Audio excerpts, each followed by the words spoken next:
तो फाइनली आज है मंडे और आज की जब मार्केट देखेंगे तो आज बिल्कुल मार्केट के अंदर पॉजिटिविटी बनी हुई है। पिछले वीक की अगर बात की जाए तो वहाँ पर काफ़ी गिरावटें, काफ़ी नेगेटिविटी थी, काफ़ी फ्लक्चुएशंस, वोलेटिलिटी, ये सारी चीज़ें मार्केट के अंदर देखने को मिली थी। लेकिन आज इस वीक की शुरुआत है और ऐसा लग रहा है कि शुरुआत अच्छी हुई है। अब उम्मीद क्या है आगे, ये बहुत ज़्यादा इंपॉर्टेंट है। क्या ये एक नई रैली स्टार्ट हो चुकी है या इसके अलावा और कुछ? क्या मार्केट पर अभी भरोसा किया जा सकता है या नहीं किया जा सकता?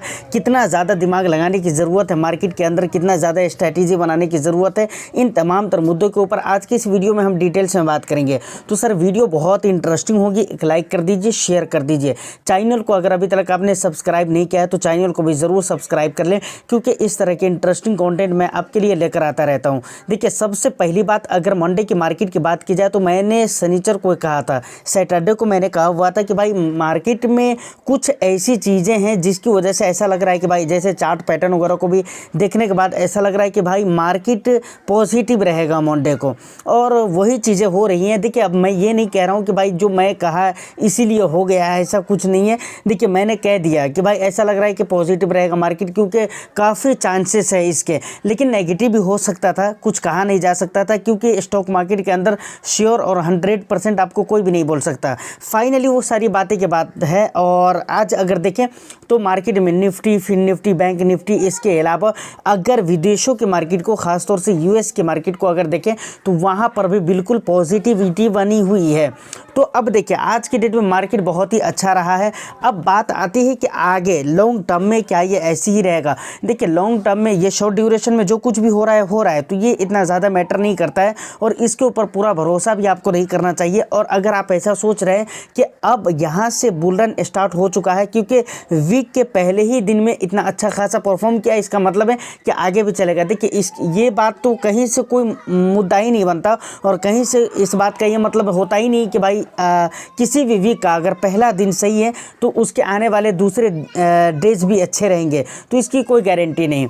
अब बाजार के ऊपर भरोसे की बात है तो सर वही बात है, जैसे शॉर्ट टर्म की गिरावट को लेकर हम बोलते हैं ना कि भाई शॉर्ट टर्म में ये गिरावट हो रही है, इससे बहुत ज़्यादा घबराना नहीं है। उसी तरीके से यहाँ पर शॉर्ट टर्म में जो पॉजिटिविटी दिख रही है उसे बहुत ज़्यादा खुश होने की ज़रूरत नहीं है। देखिए, एक बात तो आप मान कर चले कि कहीं भी किसी भी बाज़ार की तरक्की के लिए, कहीं की भी जीडीपी ग्रोथ वगैरह के लिए और कहीं का भी इकोनॉमिक अच्छा बना हुआ रहे, इसके लिए विदेशी निवेशक का निवेश आना बहुत ही ज़रूरी है, जो आजकल हमारे इंडिया के अंदर नहीं आ रहा है। और ये हमारे लिए बहुत ही चिंताजनक बात है और ये इस पर बिल्कुल विचार करने की ज़रूरत है, सोचने की ज़रूरत है। क्योंकि अभी आप देखें इतनी ज़्यादा गिरावट हुई है। अगर मार्केट मान लेता हूँ कि इस हफ्ते में ज़्यादातर डेज में पॉजिटिव रहती है, तो इसका यह मतलब नहीं कि भाई ठीक है कहानी ख़त्म हो गई, अब यहाँ से पैसे ही बनेंगे। नहीं सर, ऐसा नहीं है। देखिए, अभी काफ़ी टाइम से मार्केट में बुरी हालतें चल रही थी। मार्केट में कंपनीज़ के जो पिछले अर्निंग्स थे, Q3 के जो रिजल्ट आएंगे ना, वो भी उम्मीदें ये लग रही है कि भाई बहुत अच्छे रिजल्ट नहीं आएंगे, क्योंकि अभी तक तो देख रहे हैं कि बुरा हाल ही है मार्केट का और FIIs का कोई भरोसा नहीं रहता है। देखिए, एक बात और भी यहाँ पर याद रखिएगा, अब भी मार्केट पॉजिटिव है, लेकिन 2:30 बजे के बाद क्या हो जाए कुछ नहीं कहा जा सकता। मार्केट की जो अभी सिचुएशन है, अभी मार्केट पॉजिटिव है, लेकिन 1:30 बजे के बाद, 2:30 बजे के बाद क्या हो जाएगा, 3 बजते बजते 3:15 तक के क्या हो जाएगा कुछ भी नहीं कह सकता। ऐसा भी हो सकता है कि भाई क्लोजिंग जब होगी तो नेगेटिव में जाकर क्लोजिंग होगी, ऐसा भी हो सकता है और ये बिल्कुल पॉसिबल है और पीछे आपने कई दिनों ऐसा देखा भी है।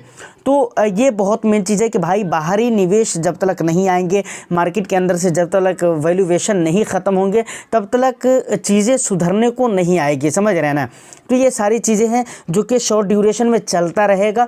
अगर आप इन्वेस्टमेंट कर रहे हैं तो देखिए, यहाँ पर एक ही रास्ता है जो कि बिल्कुल सही और सटीक रास्ता है, और वो है कि भाई आप लॉन्ग टर्म के लिए निवेश करें, वही ज़्यादा अच्छा होगा आपको। और देखिए, मोड की अगर मैं बात करूँ तो 2 मोड होते हैं, SIP और लमसम के ज़रिए आप निवेश करते हैं।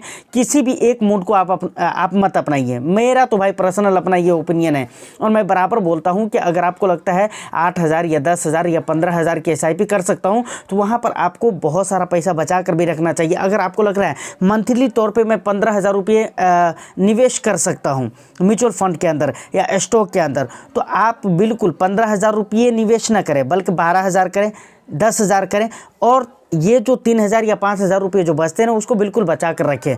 क्योंकि ये ऐसे वक्त में आप मार्केट के अंदर डालें जब मार्केट के अंदर गिरावट हो रही हो और अच्छी खासी मार्केट नेगेटिविटी दिखला रही हो, उस टाइम पे इन पैसों को आप डालें।